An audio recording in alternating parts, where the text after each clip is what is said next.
Монгол Улсын 34 дахь ерөнхий сайд Гомбожийн замдамштрын ахалсан шин засгийн газар өнөөдөр ууган хуралдаанаа хийлээ. Энэ хурлаар Монгол Улсын 2025 оны төсвийн гүйцэтгэлийг тайлагнаж, төсвийн тухай хуульд нэмэлт өөрчлөлт оруулах хуулийн төслийг хэлэлцсэн байна. За төсвийн тодтоглоор зардлыг 2.3 их даяар танахаар төлөвлөд байгаа юм а. Засгийн газрын анх дугаар хуралдаанаа манай засгийн газар эхлүүлж байна.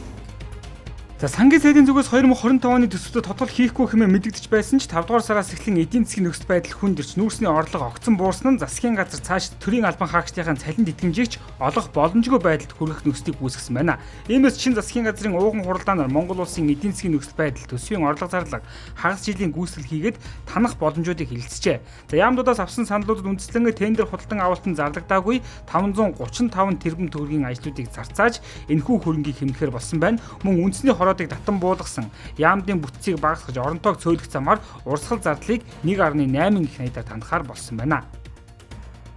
За тэгэхээр нөгөө төсвийн орлого дуцнаас болоод үүсч болдошгүй алдагдал маань олж эцрүү 2.3 их найд гэсэн ийм судалгаа өрчсөн байдлаар гарч байгаа.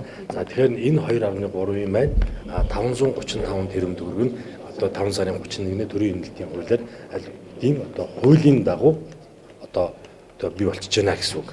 Тэгэхээр цаашаа яг төсвийн тодтоглоор бид 1.8 их найд төгрөгийн ийм дүнтэй тодтолыг шаардлага үүсэж байна гэсэн үг. За тэгэхээр тодтол хийх хэсгийг талаар бол ерхий сайд улсын хурал дээр өөрийнхөө бодлогыг хэлэлцүүлэхтэй хийсэн байгаа.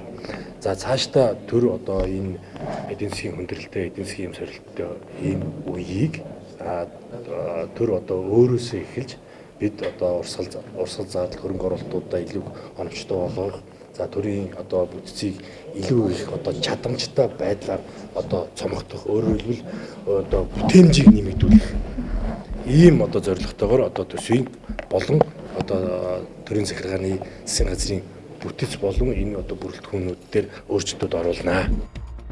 Зээнхүү засгийн газар бүсээ чангалт шинэ хөрөнгө оруулалтуудад танах замаар 2025 оны төсвийн зардлыг 10 орчим хувиар бууруулахаар төлөвлөж байна. Үүнтэй зэрэгцээд нийс Улаанбаатар хот ч мөн адил төсөвтөд тодтоглыг хийж зардлаа таних юм а. За энэ 7 хоногт улсын их хурал төсвийн тодтоглыг өргөн барьж хугацаа алдалгүй хэлэлцүүлэхээр төлөвлөж байна.